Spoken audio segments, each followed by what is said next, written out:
Hi, my name's Amethyst. I'm Naomi. It's Caleb Hutchison. My name is Daniel Sanchez. Slade Appleton. I'm Sienna Gray. I'm Jessica Gray. My name is Justine. My name's Josie. Catherine Motor. I come from Oklahoma. I'm from Bermuda. Ording, Washington. I'm from Canada. Arkansas, the United States of America. Oklahoma, United States. Ohio and USA. I'm from Oklahoma. I love watching Pastor Eunice Wangi. And I love watching Tony Evans. Joyce Myers. Pastor Victor Mwangi. I watch Mike Todd. Kenneth Hagin. We watch Joyce Myers. Mike Todd on ICTV. ICTV. ICTV. ICTV. ICTV. ICTV. ICTV. ICTV. ICTV. ICTV. Watch ICTV. You are watching In Christ Television. You need to be heard. We have over 100,000 graduates graduating from our campuses every single year.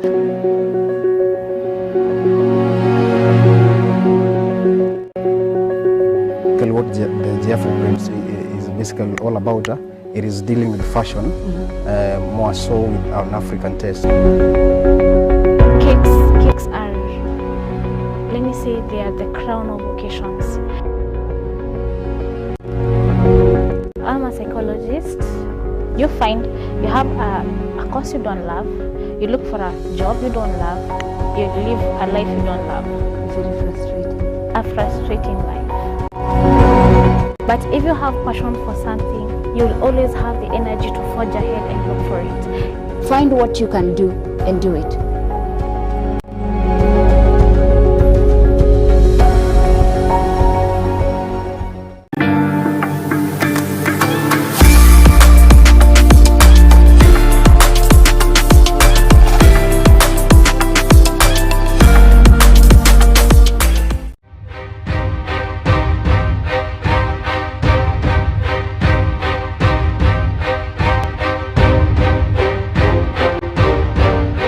Good evening, this is Front Bench Live, and of course tonight we want to put a number of things into perspective, and of course we are having conversation unusual. Yes, you got that right. If it is unusual, we are talking about politics, current affairs, state of the nation, and of course let's discuss youth. And of course I have best tag team ever. Going controversial, we don't mind doing that because it's our nature, talking about truth, and that's when we try to uphold the core value of journalism, nothing less, nothing short. So sit back, relax, start tweeting at Ongara Samson 1 at In Christ TV, the hashtag Front Bench Live, and Front Bench Live begins tonight.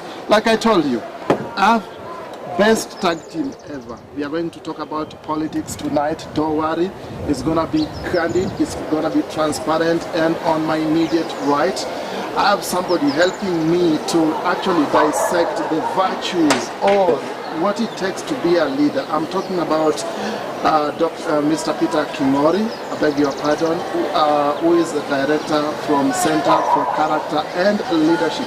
Get it right? Yeah. And of course, my immediate right, you must have seen him somewhere. This is not the first time, but the face is repeating itself for a number of times. But the first time on Front Bench, it's gonna be all about you, if you like, depending on how you want to put it. We probably gonna have that conversation right now. Mr. Ken Olango, who is also a director, and something that is really interesting about him, we are probably or literally talking about him.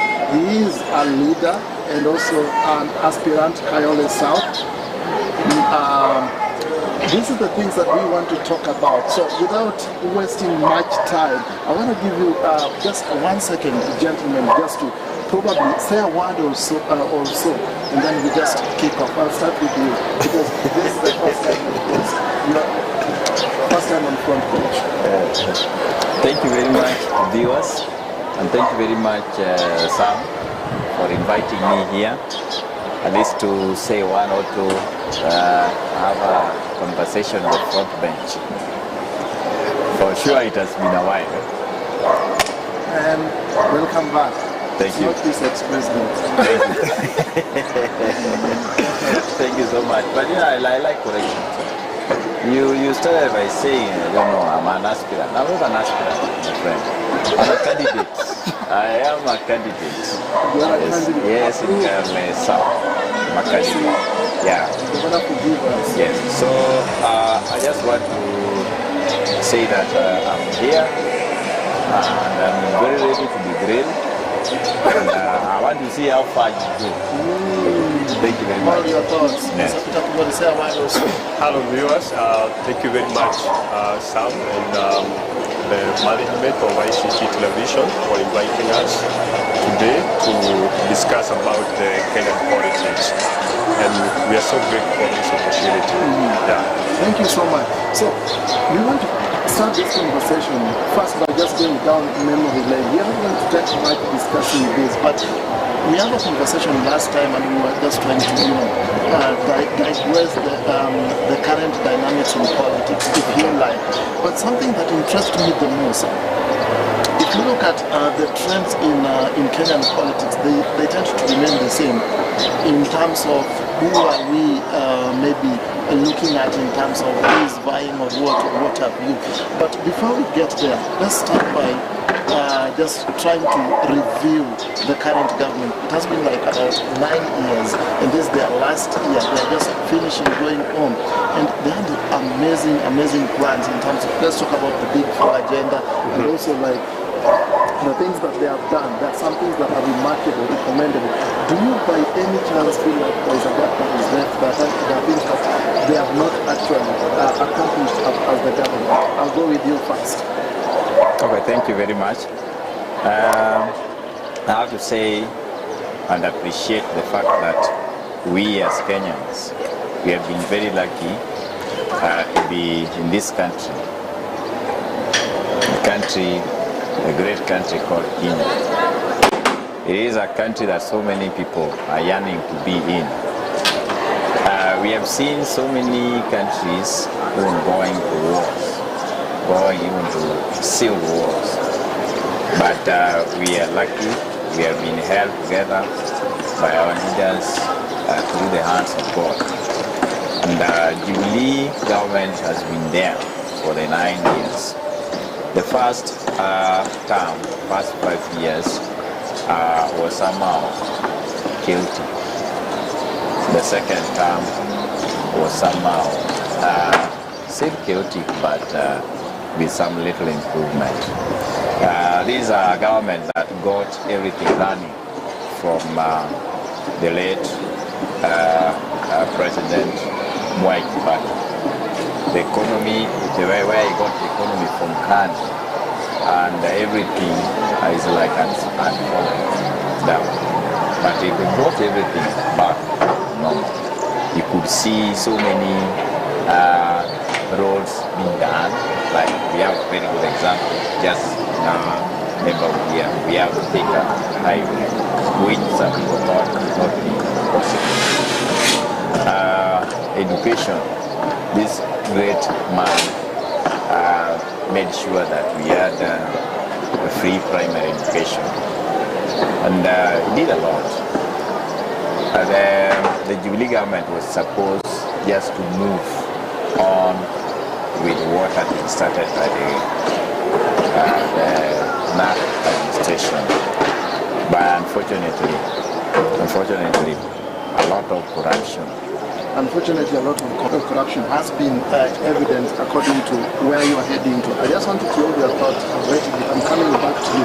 Let me bring you really quickly in this conversation by trying to evaluate whatever has been done. So many people have been talking about the previous government, that is the government of the late His Excellency Kibaki. And one thing that we can actually identify from that kind of government that people still talks about is steady economy. How do you evaluate the current economy that we have? Everybody is talking about unstable economy, and what went wrong? I would say that, thank you very much. I would say that the Jubilee government under the leadership of President Uhuru Kenyatta, they have very big vision for this country under the Big Four agenda. And we all know them. The affordable healthcare, the affordable housing, the manufacturing, and the food security. But people are talking about the unstable economy simply because there is high cost of living. Because when you look at this Big Four agenda, if the government is in a position to address the issue of food security and also address the issue of corruption, like my friend Kennedy has highlighted, and address the issue of corruption in a better way, then we can be able to say that we're in a right track in actualizing the dream and the vision of the Jubilee government. Personally, I would say that the Jubilee government have been able to accomplish everything. If I was to rate its performance on a scale of 10, I would give them 4. And argue that even if they have a very short time remaining in order to have a general election and have a new government, one of the best things that I would say that President Uhuru Kenyatta has left as part of his legacy, he has laid a foundation upon which, if we have leaders who are selfless and who have the interest of building this country to become better, they can be able to pick up the pieces and drive forward the achievement of the Big Four agenda. Hold on a minute. I want to come back to you on two issues. When you talk about the legacy and talking about good leaders, another thing that I will come back to you, and so just we discuss it a little bit, is the cost of living. Let me come back to you now. Talking about corruption, if you look at it, the way we are going, and these are some of the people that, quote unquote, we probably envision them as leaders. And that's something also we want to talk about, on how to evaluate good leaders, or maybe the mistakes that we as voters are making. Talking about corruption, where specifically would you say that corruption has really taken a wider space and has affected us as voters? Corruption is everywhere. Everywhere, all the sectors. Yeah, we cannot single out this particular area to be more corrupt than the other. So in fact, in most cases, we normally talk about the police being more corrupt, but which is not true. Are you by any chance trying to insinuate that, yes, all of us are agreeing or confirming that corruption is everywhere, but our leaders is literally doing nothing about it? That is exactly what I'm saying. Corruption is everywhere. In fact, starting even from the name. Yeah. From you people. Very corrupt. You are right. Yeah. You are right. As I always have a member of county assembly. Yeah. What would you want to do different? I think it's also not in order. You keep on cutting me from expressing myself. I'll give you time. When we talk about corruption, my friend, you know, the dogs cannot be corrupt. Cows cannot be corrupt. It is human beings that are corrupt. But you see, each and every now and again, people they corrupt their ways even into the system. They corrupt their ways into the leadership. They corrupt their ways even to businesses. But once you have something in your pocket, you are being sanitized, even by the courts. Yeah, even the courts are so corrupt. Yeah. So whoever will be taken to court and maybe some action is taken, that is somebody that has got nothing in the pocket. Such a person will be seen to be corrupt. But real people that are so corrupt, normally they go scot-free. Yeah. So corruption has taken a tall order, even in areas where we should not have any form of corruption. Something like education sector. This is an area that produces pilots. This is an area that produces doctors. This is an area that produces teachers. They produce even the lawyers, politicians. This is the area that has now become very corrupt. People literally buy results. People buy grades. So, and it doesn't give that child that really deserves to do a particular course a chance to do it. Yeah, because of corruption. So corruption is a big issue in our country, and I believe that with the government that is going to come in place, headed by Raila Amolo Odinga, I believe that is a government that is going to take, that is going to be in place, then and assisted by Martha Karua. It is going to be a thorough government. It is going to be like that government of NAC. It is going to be the same government. So those that are corrupt, I think their days are numbered.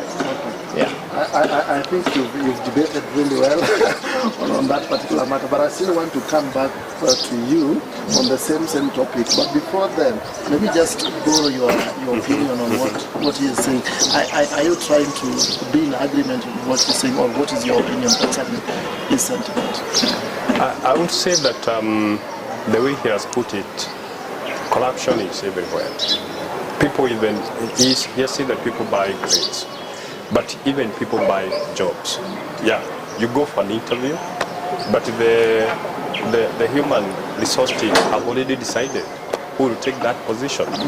And here we have so many graduates with their certificate, and they are all lining up for the interview, waiting to be interviewed and get the job.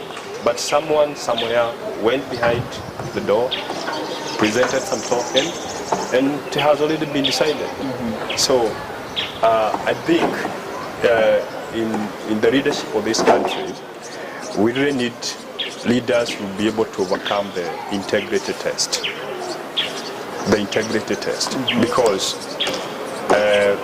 that's why we have the chapter of leadership and integrity in our constitution, so that we can have people who can defend the constitution, and at the same time we can have people in leadership who are able to root the corruption, because I would say that it is embedded within the system, and unless corruption is uprooted within the system, and when you talk about the system, it's not just within the government system, even in the private sector, even in the churches, unless we uproot that seed by having people who are able to rise above the integrity test, then we will not be able to take this country to greater height of peace and prosperity. Thank you for your opinion.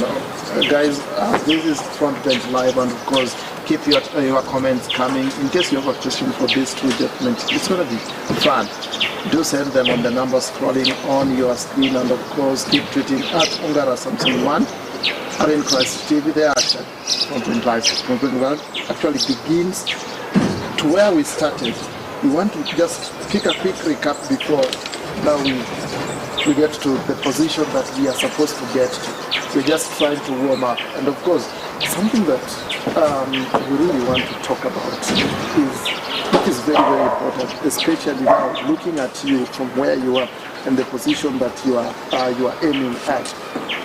We want to try to understand, because you've talked about corruption, and corruption is everywhere. And this is the point of time whereby we need to evaluate people in terms of substance, not in terms of what they are able to, give, or maybe the kind of talks that they probably put into public space, and those what we call the PR. But now, before we get there, talking about corruption the way you talked about, and you are one of the stakeholders in the education sector, are you by large in any way affected in such institution where you are? Because you're also a teacher, and you also run a school as well. Do you feel affected by that corruption in schools? Okay, you know what we are discussing here? We are discussing something that affects the entire country, not even a particular institution. Yeah, it's the entire country. We have had cases where we end up with the doctors. Once we do operation, they leave even some cotton. How do you think that could happen some years back? It is not possible. Right now, we will have some graduates that come out as maybe like in my profession as teachers. But if you look at them, they don't deserve to be teachers. So you wonder how they got their way in those kind of profession. You go to various offices, you wonder the kind of people that you're dealing with. It is because of corruption. And then what my friend was talking about, the integrity test. Like right now, we are going to an election. If at all, and we have a wonderful constitution, the 2010 constitution, wonderful constitution. If at all that constitution was to be implemented in the land, we would be having very few candidates right now. So many of them cannot qualify the integrity test. But you find they even corrupt their ways.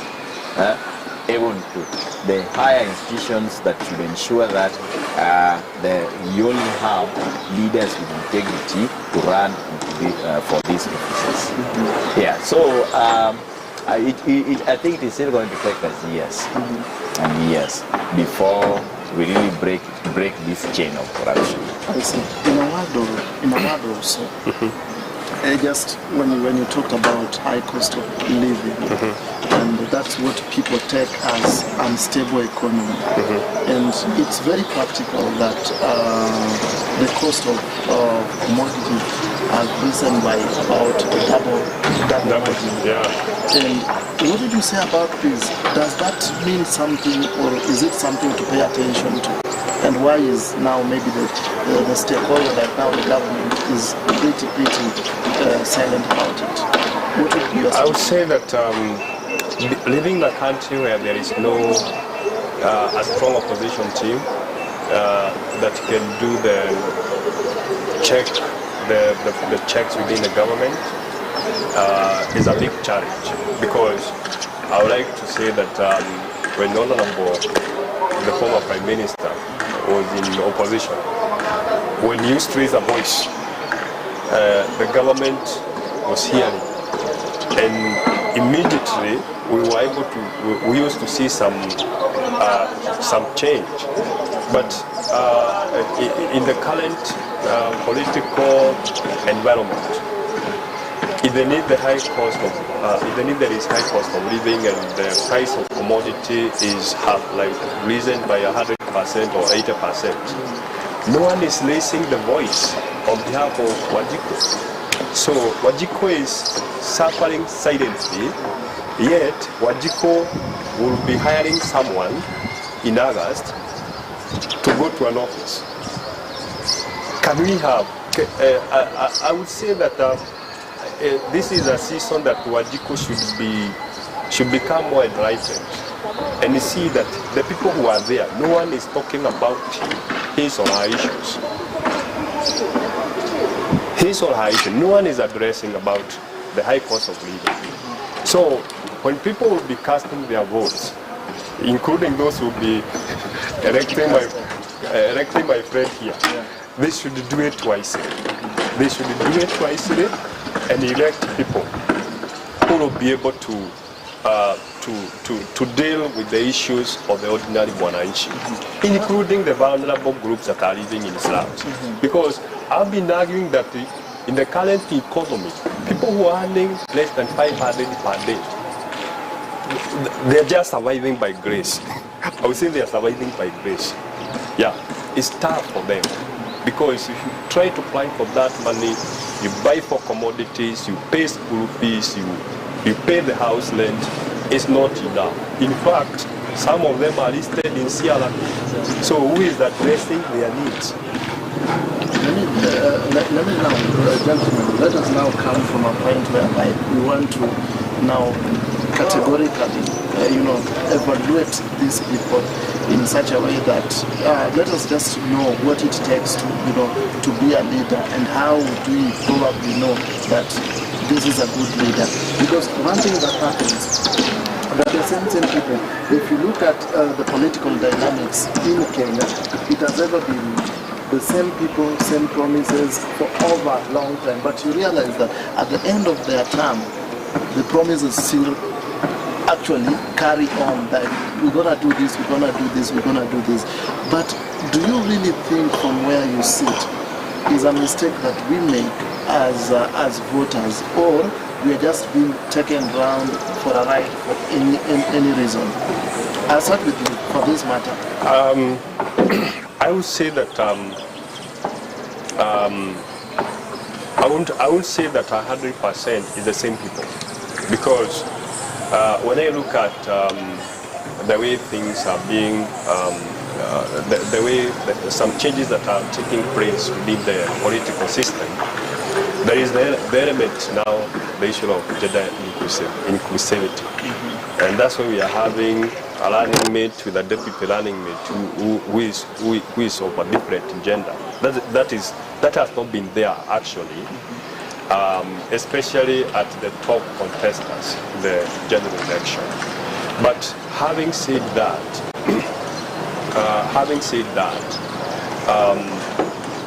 the common mwananchi should think first before he casts his vote. But the big problem, we still have people who go around and buy the voter's card. So, and it goes back to the issue of corruption that my colleague Fred here is talking about. Because of the issue of the high cost of living, most Kenyans are not able to decide by themselves. You know, there is that element of making decisions. This is the person that I'm gonna elect to serve me in my constituency and to serve me as a president of the country. But when there is the element of manipulation by some token, then we end up electing the wrong people.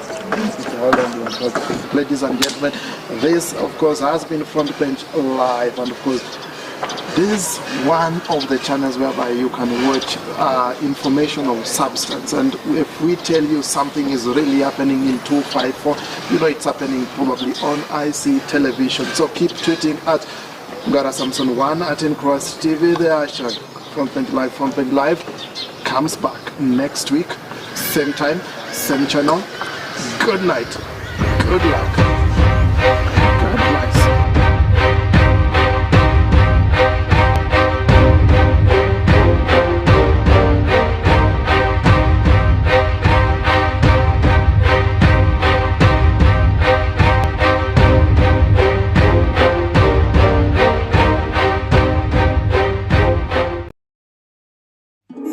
You are watching In Christ Television. You need to be heard.